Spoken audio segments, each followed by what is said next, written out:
Hey everyone! Today we're diving into 10 things only pro Minecraft players know. So sit back, enjoy the video, and let's see just how many Minecraft pros are out there. Don't forget to let us know in the comments, how many of these did you already know?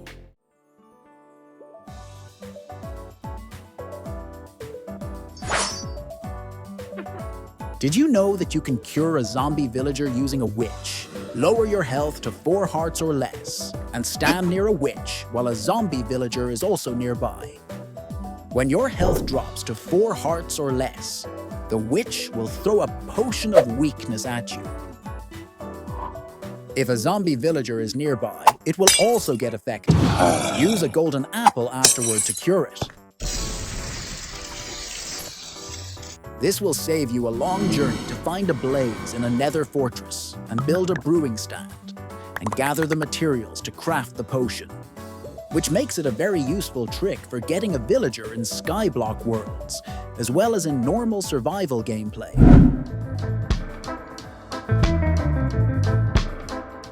Usually when playing skyblock maps, you start with a very limited amount of dirt, which is often not enough for farming. The solution to this problem lies with the wandering trader. While he is usually considered useless in normal survival worlds, in Skyblock, he's actually a treasure, thanks to the valuable items he can bring. One of the items the wandering trader sells is the moss block. Not only can you use it to get other blocks and grow trees, but it also has another special use. Place some stone blocks on the ground and put a single moss block on top. Then use bone meal on the moss block, and you'll see it start converting the nearby stone blocks into more moss, grass, and even trees. When an azalea tree appears, use bone meal on it to help it grow into a full tree. Once it grows, you'll notice that the moss block beneath it has transformed into rooted dirt. All you need to do now is turn the rooted dirt into normal dirt using a hoe. Just right-click and the block will instantly turn into normal dirt. And great! You now have an infinite source of dirt. You can start building a large farming area with it.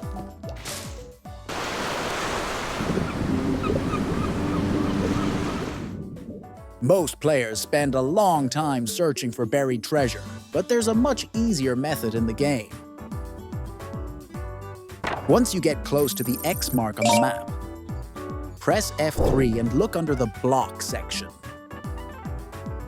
Adjust the last box, the far right value of both X and Z to 9, by slowly moving around the block until the numbers match.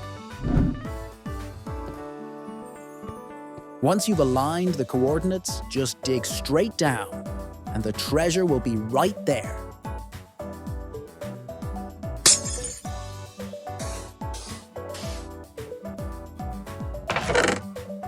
And speaking of buried treasure, there's one item inside that most players ignore. It's called the Heart of the Sea, which leads us right into the next trick.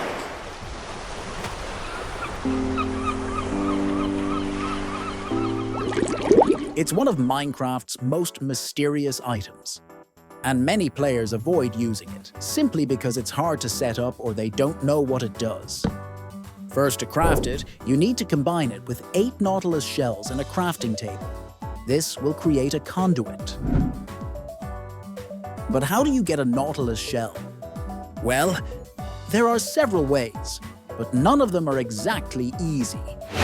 One way to get the nautilus shell is from a drowned. They can spawn holding different items, and sometimes one of them is the shell you're looking for. Or you might get lucky and fish one up. Just make sure your rod has luck of the sea, because without it, it can take a really long time. And finally, you can also get it from the wandering trader, if you're lucky enough to find him offering it. After collecting enough nautilus shells and crafting the conduit, you'll need to build a frame underwater using prismarine blocks. Then place the conduit right in the center. This will activate the conduit, and you'll see an icon appear in the top right corner when you're in water. But you still won't get all of its benefits just yet. To unlock its full power, you'll need to complete the structure so it looks like this. The structure must be built using blocks from an ocean monument. But the good news is that you can use any type, such as prismarine, dark prismarine, prismarine bricks, or even sea lanterns. If you pay attention while building, you'll notice that the conduit's eye stays closed. But once the structure is fully complete, the eye opens. This is a visual cue that the conduit is now working at full power. Now let's talk about its power. The conduit gives you infinite underwater breathing, night vision while submerged, faster mining speed, and even attacks nearby hostile mobs when they get close to the structure.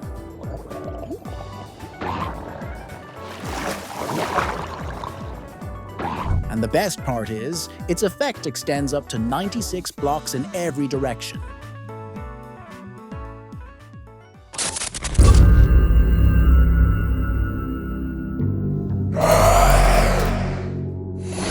One of the toughest challenges in Minecraft is defeating the Wither boss because of several factors that make the fight extremely difficult.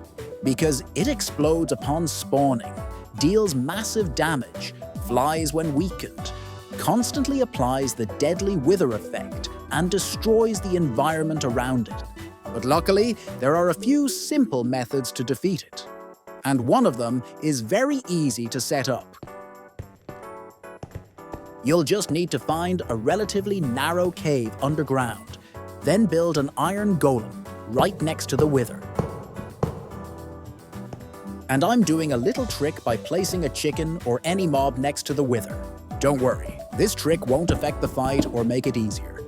Let's see how many people actually know the benefit of placing any mob next to the Wither. Tell us in the comments.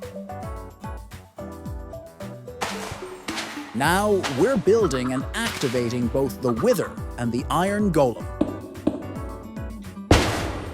I think most of you have already noticed what's about to happen. Of course, the Iron Golem will attack the Wither.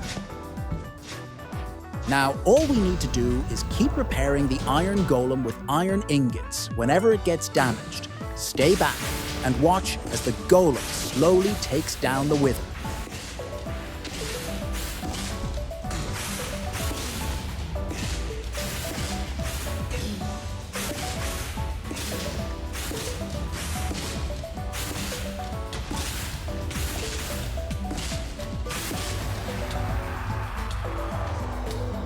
Good job, Iron Golem. And there it is, the Nether Star.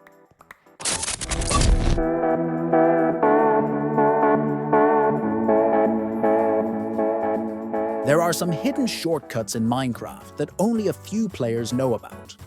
One of them is pressing F3 and H, which enables advanced tooltips. And one of the most useful features it reveals is the durability of your tools and armor. Before enabling advanced tooltips, item details look basic. But once activated, you'll notice new information appear, like the tool's durability. Durability is extremely useful for tracking the condition of your gear and weapons, especially when it gets critically low. Another useful shortcut is F3 and B. It shows the hitboxes of all entities in the game. This lets you see exactly where mobs can be hit, helping you practice your aim and fight like a pro. And another one is F3 and G. It shows chunk borders in the world. This helps a lot when building farms, especially slime farms. And it can also be used as a measuring tool when constructing large-scale builds.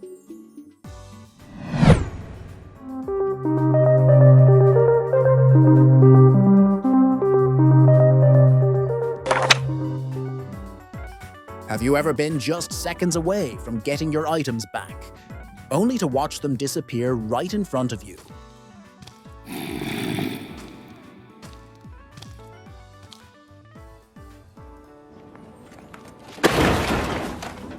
This can be really frustrating, but what if I told you there's an item in Minecraft that makes it much easier to find your dropped gear and item? It's called the Recovery Compass. The Recovery Compass is one of the most advanced and useful tools in Minecraft, but it's not easy to obtain. It's especially helpful for players who love exploring and mining. It points you to the exact spot where you last died. You just need to be in the same dimension, giving you a chance to recover your gear before it disappears. Why is this important? Because you only have 5 minutes to get your items back, if the chunk is loaded. And losing valuable items just seconds before reaching them, that's a nightmare no player wants to experience. To craft the Recovery Compass, you'll need 8 echo shards and 1 regular compass. Place the compass in the center of the crafting table, then surround it with the echo shards. But how do you get echo shards? Well, that's where things get tricky. To find echo shards, you'll need to explore the ancient city and look for loot chests hidden within. That's where you'll find them. But be extremely careful. The ancient city is one of the most dangerous places in Minecraft because of the presence of the Warden, a nearly unbeatable creature. There are a few ways to defeat it at the beginning of its spawn, but once the chase begins, your chances drop dramatically.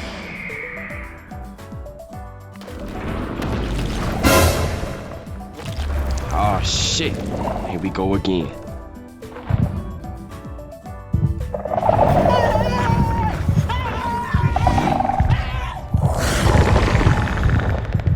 Why are you running? Why are you running? Unfortunately, there's no direct way to locate an ancient city like the maps you get from villagers. So you have 2 main options. Use Chunkbase by entering your world's seed to find coordinates of a nearby ancient city.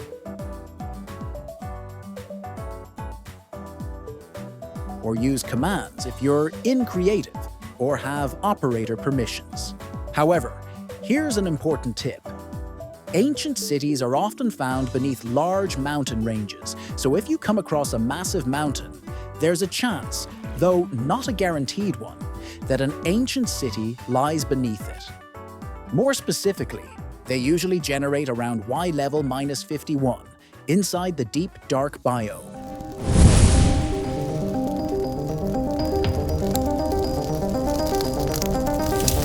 Most players know that you can't use a bed in the Nether as a respawn point, because it will explode the moment you try to sleep in it. But there's actually a very useful item for this purpose, the respawn anchor. You can craft it by placing 6 crying obsidian and 3 glowstone like this.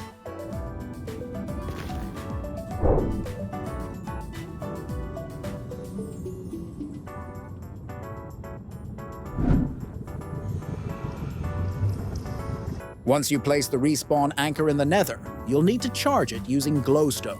It can hold up to 4 charges, with each charge allowing 1 respawn, so make sure to recharge it before it runs out completely.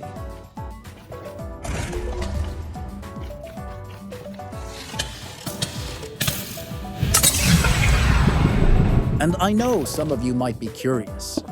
What happens if you try to use the respawn anchor in the overworld? Well, this is what happens.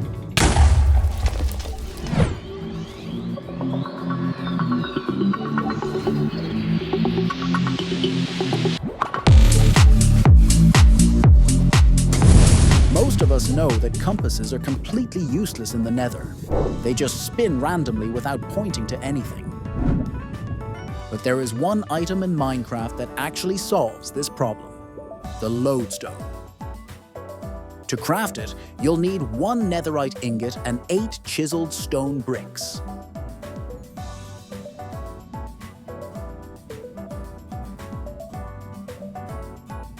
After crafting the lodestone, you can place it anywhere you want the compass to point to. It doesn't have to be a spawn point. You can use multiple compasses on the same lodestone. And you can also change their direction later by linking them to a different one.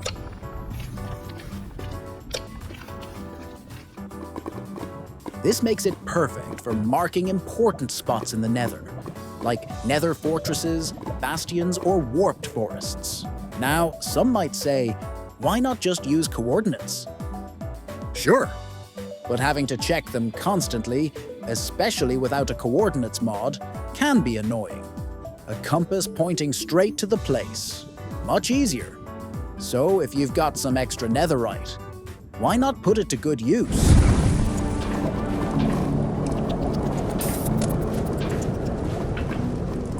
As we all know, water can't be placed in the Nether, which means you can't do an MLG clutch there. But there's another way to work around this limitation.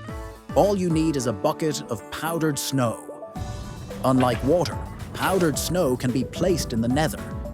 And when you fall onto it, it negates all fall damage, just like water would in the overworld. And there's more. Powdered snow can also be used to extinguish fire if you fall into lava. Just place it quickly and jump in, and the fire effect will be cancelled. You can also use powdered snow to reach far places if you don't have any blocks. Thanks for watching all the way to the end. Let us know in the comments, how many of these tricks did you already know? See you in the next video.